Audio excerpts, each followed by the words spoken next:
नांदगाव खंडेश्वर तालुक्यातील पंचायत समितीचे आरक्षण जाहीर। आज नांदगाव तहसील परिसरातील सभागृहामध्ये सकाळी 11 वाजता पंचायत समिती गणांचे आरक्षण काढण्यात आले। यावेळी मंचावर तहसीलदार अश्विनी जाधव, श्रद्धा उद्वंत, उपजिल्हाधिकारी पुनर्वसन, नायब तहसीलदार निवडणूक जी.बी. म्युजी मुले यांच्या प्रमुख उपस्थितीत आज विविध प्रवर्गाचे आरक्षण काढण्यात आले। यावेळी मोठ्या संख्येने नागरिक व विविध पक्षाचे कार्यकर्ते मोठ्या संख्येने उपस्थित होते। यामध्ये लोणी जिल्हा परिषद सर्कल सर्वसाधारण, माऊली चोर सर्वसाधारण, वाढोणा रामनाथ इतर मागासवर्गीय महिला राखीव ठेवण्यात आलेला आहे।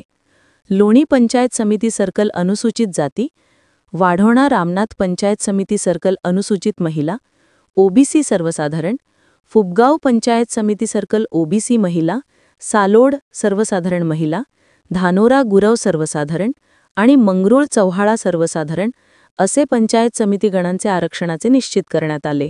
का प्रमुख दिलीप पाटील देवतळे आपल्या सोबत आहेत। जाणून घेऊया आपण पंचायत समितीच्या विविध मतदारसंघात त्यांचं काय प्रतिक्रिया आहे। आज तहसील कार्यालय येथे पंचायत समितीची सोडत पार पडली। यामध्ये सर्वसाधारण जिथं कुठं आमचा पहिलाही असा अंदाज होता त्या ठिकाणी तशी त्या पद्धतीचं हे निघालेलं आहे। तर यावर्षी आम्ही सतत आमचा पक्ष शिवसेना उद्धव बाळासाहेब ठाकरे या पक्षाचा मी उपतालुका प्रमुख आहे। या पक्षाची 3 वर्षापासून आम्ही मतदारसंघाशी नाळ जोडून आहो आणि भाजपचं सरकार मात्र निवडणुका 3 वर्षापासून आज होते उद्या होते या प्रतीक्षेत सगळे लोकही संभ्रमात आहे। आणि यावर्षी अतिवृष्टीचं इतकं मोठं संकट असताना थोडी तुम्हाला 8,500 रुपये हेक्टरी मदत देतो असं म्हटल्यानंतरही 4200 रुपये हेक्टरी मदत सरकारनं जाहीर केली। हा कुठंतरी खूप मोठा रोष सरकारच्या प्रती आज शेतकऱ्यामध्ये शेतमजुरामध्ये आहे।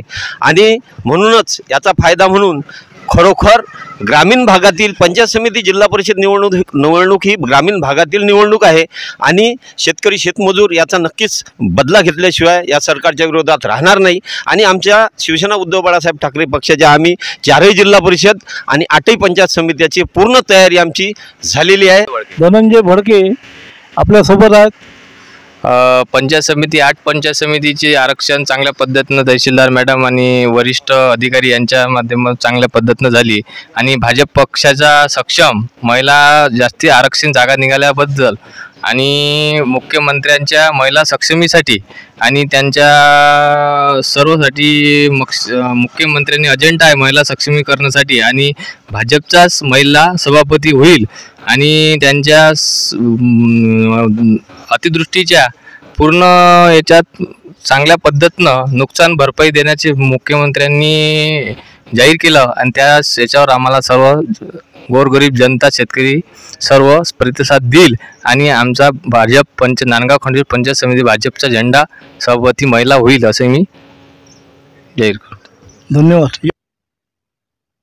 माजी वजनदार पंचायत समिती सदस्य सुधाकर भाऊ डोंगरे आपल्या सोबत आहेत। आरक्षण आत्ताच नुकतंच जाहीर झालेलं आहे। बघूया सुधाकर भाऊ डोंगरे आपल्या काय सांगतात। मी सुधाकर भास्कर डोंगरे माजी पंचायत समिती सदस्य। आज नांदगाव खंडेश्वर पंचायत समितीचं आरक्षण 8 गणाचे निघालेले आहेत आणि आरक्षण हे चांगल्या पद्धतीने निघालेलं आहे, त्याच्यामध्ये समाधानकारकच आहे। आता मुक्त देशामध्ये जी पूर परिस्थिती झालेली आहे आणि त्याच्यामध्ये या निवडणुका हे सुसंगत वातावरण नाही, तरी पण लोकशाहीचा एक आनंद उत्सव म्हणून या ठिकाणी सर्वांनी साजरा करायचा आहे। निघालेल्या आरक्षणामध्ये आता उमेदवार उभे करताना सर्वसामान्य नागरिकांमधून जर उमेदवार दिले आणि देशाच्या विकासाच्या दृष्टीने जर समजा चांगल्या पद्धतीनं उमेदवार दिले तर निश्चितच या प्रकारे या निवडणुकीमध्ये कोणत्याही पक्षाला बहुमत न मिळता चांगले उमेदवार द्यावेत एवढीच अपेक्षा करतो आणि सर्वांना शुभेच्छा देतो। धन्यवाद। धन्यवाद सुधाकर भाऊ। तालुका काँग्रेस कमिटीचे अध्यक्ष निशिभाऊ जाधव सोबत आहेत। आज या ठिकाणी आपल्या नांदगाव खंडेश्वर तालुक्यातील पंचायत समितीचं आरक्षण आज तहसीलदार मॅडम यांनी जाहीर केलेलं आहे. पाहूया आपण तालुका काँग्रेस कमिटीचे अध्यक्ष निशिभाऊ जाधव काय म्हणतात. मी निशू जाधव, तालुका काँग्रेस अध्यक्ष, नांदगाव खंडेश्वर.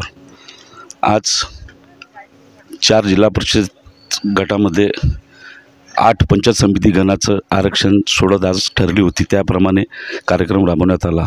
या कार्यक्रमाला ॲडिशनल कलेक्टर साहेब व निवडणूक अधिकारी म्हणून तहसीलदार मॅडम ह्यासुद्धा उपस्थित होत्या.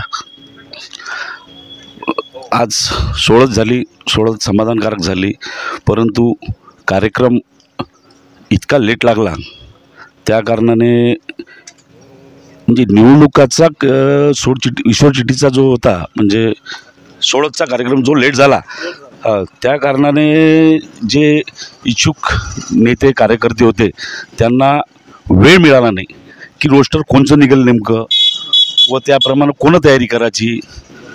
परंतु शेतकऱ्यांची जी परिस्थिती आहे त्या कारणाने यावेळेस काँग्रेसला या ठिकाणची शेतकरी साथ देईल असे तरी मला वाटते.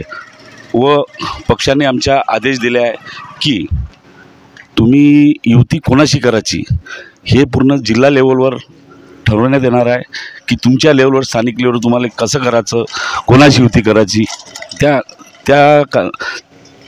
निमित्तानं म्हणजे तो कार्यक्रम आमचा राबवला जाईल.